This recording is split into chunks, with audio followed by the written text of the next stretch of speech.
नमस्कार, मैं रवीश कुमार। आप देख रहे हैं हमारा नया चैनल रवीश कुमार नई सड़क। और नई सड़क पर आप देख रहे हैं फालतू बात। फालतू बात में आपका स्वागत है। फालतू बात का ही टाइम ठीक है। जो भी इस देश में, जो भी एनीवन फालतू बात कर रहा है, फल एंड फूल रहा है। अब देखिए, ट्रैफिक जाम तो कभी दूर नहीं होगा, कहीं दूर भी नहीं हुआ। तो आप बताइए, ट्रैफिक जाम को लेकर क्यों परेशान है?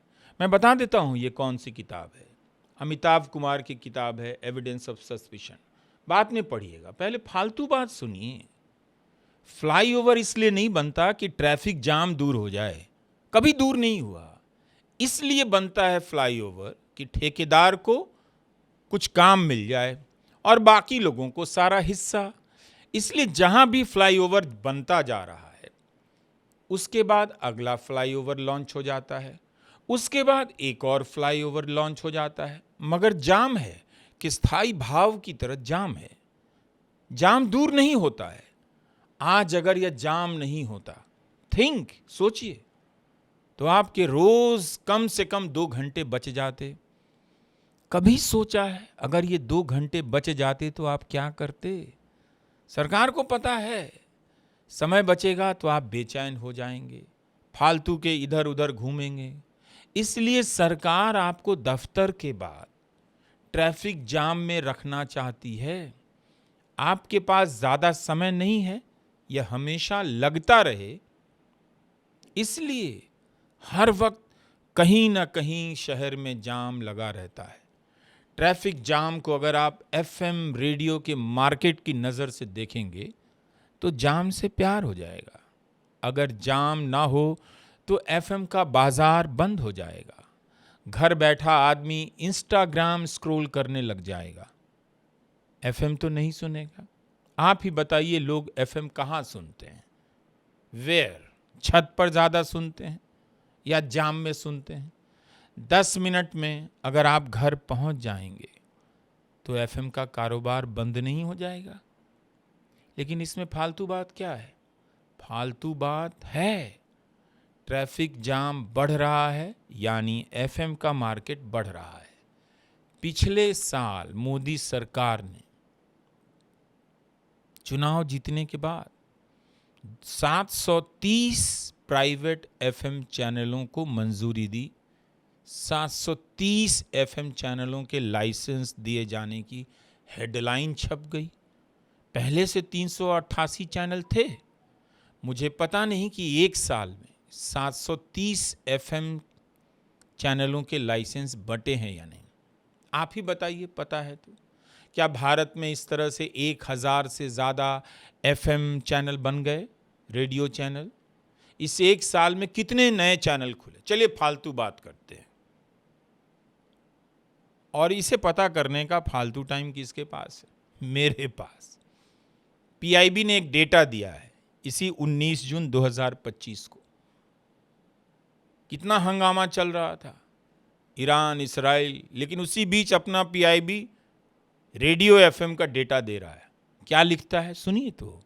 31 दिसंबर 2024 तक एफएम चैनलों की संख्या 388 थी। ठीक इसी में यह भी लिखा है 31 मार्च 2025 तक भारत में प्राइवेट एफएम चैनलों की संख्या 388 ही है। अब इसमें फालतू क्या है? यानी 730 एफएम चैनलों के लिए जो मंजूरी दी गई थी, क्या उसमें से किसी ने भी लाइसेंस नहीं लिया या कोई चैनल शुरू नहीं हुआ? मुझे तो लगता है कि 730 चैनलों को मंजूरी देने के बाद लगता है कि इस साल अगस्त में मोदी सरकार हर कार के लिए अलग से एक प्राइवेट एफएम चैनल का लाइसेंस देगी और कैबिनेट का फैसला भी छप जाएगा अखबार में। घर तो पहुंचना नहीं है किसी को, जाम में ही रहना है, घंटे 2 घंटे 2.5 घंटे तो एफएम सुनते रहिए। जितने भी जाम में रेडियो सुन रहे हैं उन्हें मन की बात का सदका लेना ही पड़ता होगा। गनीमत है कि मैंने सदका कहा, सदमा नहीं। ये भारत है, यहाँ जाम से बच भी गए तो आप ठगी से नहीं बच सकेंगे। इस देश में, यानी इस कंट्री में, अगर कोई बढ़िया काम कर रहा है तो ठग है। ठगों के खिलाफ अमिताभ बच्चन को लगा दिया गया। उनका काम नहीं था, आवाज थी, लगा दिया गया। बोल दीजिए, आदमी जितना ठगों से परेशान नहीं था, उससे ज्यादा परेशान अमिताभ बच्चन की आवाज से हो गया। लोगों ने जितना ठगों का विरोध नहीं किया, उससे ज्यादा बच्चन की आवाज का विरोध करना शुरू कर दिया। फोन लगाने पर उनकी भारी सी आवाज गूंजने लग जाती थी। हर दिन 6000 लोगों को साइबर फ्रॉड ठग लेते हैं।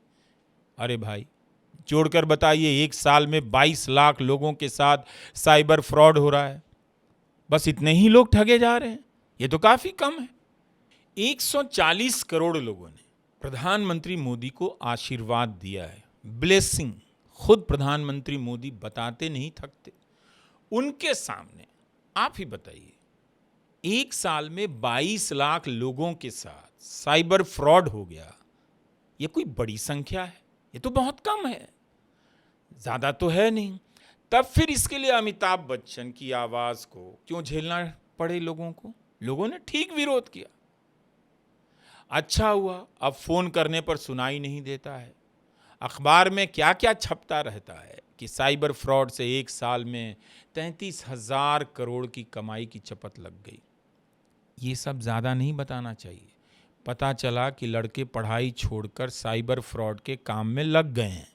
फालतू बात है। पढ़ाई पूरी करने के बाद भी बहुत से लोग साइबर फ्रॉड में लग रहे हैं। और क्यों नहीं करना चाहिए ये काम? जब अमेरिका के राष्ट्रपति ट्रंप सेंट बेच सकते हैं, तो भारत के पढ़े लिखे युवा नौकरी नहीं मिलने पर साइबर ठगी का काम क्यों नहीं कर सकते? टेल मी, बताइए अभी। नाउ, ट्रंप से पहले नेता होते थे, वो देश बेच देते थे। ट्रंप बहुत अच्छे हैं, देशवासियों को सेंट बेच रहे हैं। असल में भारत के नेताओं की कोई गलती नहीं है, उन्हें शक्तिवर्धन चूर्ण बेचने का ही मालूम है। सेंट भी बेच सकते हैं, ये तो पता नहीं, अब पता चला है। फालतू में लोग ज्ञान झाड़ रहे हैं कि ट्रंप साहब सेंट बेच रहे हैं। ऐसा राष्ट्रपति बताइए आपको कहाँ मिलेगा जो आपके शरीर के गंध की चिंता करता हो। उनके विज्ञापन का नारा भी यही है, लोगों को जीतना है और अच्छा महकना भी है। मुझे बहुत अच्छा लगा। जीतने के चक्कर में पसीने पसीने हो जाइए, दुर्गंध आने लगे तो ऐसी जीत का क्या फायदा? साथ में जो खड़ा है परेशान है।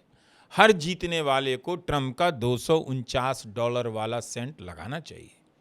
ट्रंप ने अपनी वेबसाइट पर दिया है कि यह सेंट उन देशभक्तों के लिए है जो ट्रंप की तरह किसी से डरते नहीं हैं।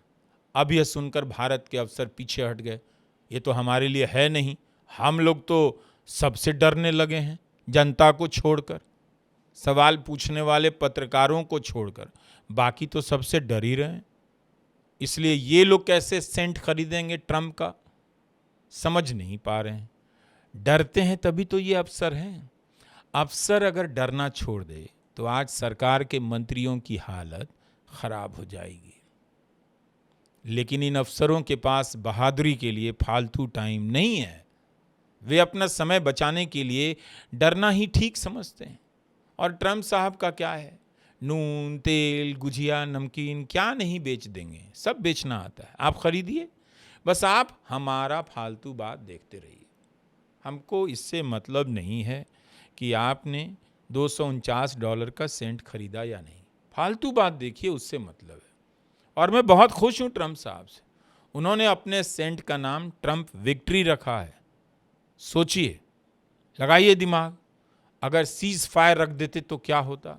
प्रधानमंत्री मोदी और जयशंकर के लिए ट्रंप सीज फायर नाम का परफ्यूम खरीदना कितना मुश्किल हो जाता। खरीदते भी तो चेक इन बैग में डालकर लाते कि कोई हैंड बैग में देख ना ले।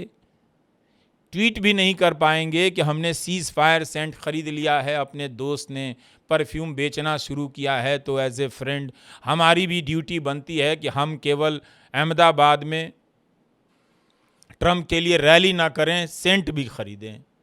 इसीलिए सेंट का नाम ट्रंप विक्ट्री ठीक है, ट्रंप फाइट भी ठीक है। भारत में जिन लोगों ने ट्रंप की विक्ट्री के लिए हवन किया था, वो कैसे खरीदते अगर इसका नाम सीज फायर होता? बस यही सब फालतू बात मन में चलता रहता है। मान लीजिए ट्रम्प साहब बिजली और पानी का स्मार्ट मीटर लॉन्च कर दें, आप बताइए भारत में सबसे पहले कौन खरीदेगा? मैं नहीं बताऊं, बताइए। भारत में एक आदमी है, वही सबसे पहले खरीदेगा और वही सब जगह मीटर लगवाने में लग जाएगा। Trump smart meter. भाई, केस मुकदमा से छुटकारा पाने के लिए ट्रम्प के नाम पर जो मीटर है वो तो बेच ही सकते हैं, और अपने एयरपोर्ट पर ट्रम्प विक्ट्री, ट्रम्प फाइट के लिए अलग से कॉर्नर भी फ्री में दे सकते हैं, है कि नहीं? इसलिए हमने सोचा नाम क्यों बताएं, मुझे तो बहुत अच्छा लगा। ट्रम्प साहब सेंट बेच रहे हैं। जिस भी राष्ट्रपति का ध्यान परफ्यूम बेचने पर होगा उसका मन युद्ध में ज्यादा नहीं लगेगा, ये बात फैक्ट है। यही सब फालतू बात है। प्रधानमंत्री मोदी को कौन दे रहा है इतना अवार्ड? जिस भी देश में जाते हैं अवार्ड दे दिया जाता है। हम नहीं कह रहे हैं कि अवार्ड देने के लिए कहा जाता होगा आ रहे हैं तो दीजिए, नहीं तो नहीं आएंगे, लेकिन इतना अवार्ड मिल रहा है उस पर कह रहे हैं कि ऐसा ना हो कि अगली बार कोई देश अवार्ड देने से मना कर दे, कहे कि हमारे पास तो है नहीं देने के लिए, तो प्रधानमंत्री मोदी विदेश यात्रा पर ही ना जाएं। फालतू बात है, एकदम फालतू बात है। फालतू बात ही तो नेशनल बात है। जो लोग मेरे नाम पर एआई चैनल बनाकर आप लोगों को भरमा रहे हैं यूट्यूब में, वो बहुत फालतू काम कर रहे हैं। उन्हें मेरे नाम पर एआई चैनल नहीं बनाना चाहिए। क्या करना चाहिए? सबसे पहले उठते ही रवीश कुमार ऑफिशियल, जो मेरा बड़ा चैनल है जिसके 13.5 मिलियन से ज़्यादा सब्सक्राइबर हैं, उस पर नया वीडियो देखना चाहिए। उसके बाद रवीश कुमार नई सड़क पर आकर फालतू बात देखना चाहिए। फालतू बात देखेंगे, जीवन में तरक्की करेंगे। नमस्कार, मैं रवीश कुमार।